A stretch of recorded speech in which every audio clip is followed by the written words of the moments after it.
இதே கோவில்ல எங்களுக்கு வேண்டப்பட்ட இன்னொரு கல்யாணம் நடக்குது. கதிர் தம்பி கல்யாணத்துக்கு தான் நாங்க வந்திருக்கோம். நாங்க ஒண்ணும் உங்க மக கல்யாணத்துக்கு வரல. தேவையில்லாம எங்களை ஏதாவது பேசுனீங்க அப்புறம் நல்லா இருக்காது சொல்லிட்டா. ஆமா, ஏதோ பெரிய மனுஷனாச்சேன்னு பார்த்தா ரொம்ப ஓவரா பேசுறீங்க. போலாம் வா. நாளை பாரு. ஏய் கதிரா, யார் அந்த கதிர? வேற யாரும் இல்லைங்கய்யா, நம்ம தனத்தை கல்யாணம் பண்ணிக்கணும்னு நினைச்ச அந்த பையன் தான் கதிர. அவருக்கும் அவர் அத்தை பொண்ணுக்கும் கல்யாணம் முடிவாகி இதே கோவில்ல தான் 20ஆம் நம்பர் தூண்ல அவங்க கல்யாணம் நடக்க போகுதுங்கய்யா.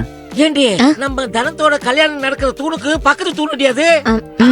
நீங்க மட்டும் கொஞ்சம் மனசு வச்சிருந்தா இதே கோவில்ல இதே முகூர்த்தத்துல கதிருக்கும் தனத்துக்கும் கூட கல்யாணம் நடந்திருக்கும். தனம் வாழ்க்கை முழுக்க சந்தோஷமா நல்லபடியா இருந்திருப்பா. எங்க வந்து என்ன பேசிட்டு இருக்கீங்க? என் பொண்ணு கல்யாணம் பண்ற இடத்துல வந்து பேசுற பேசாமா இது?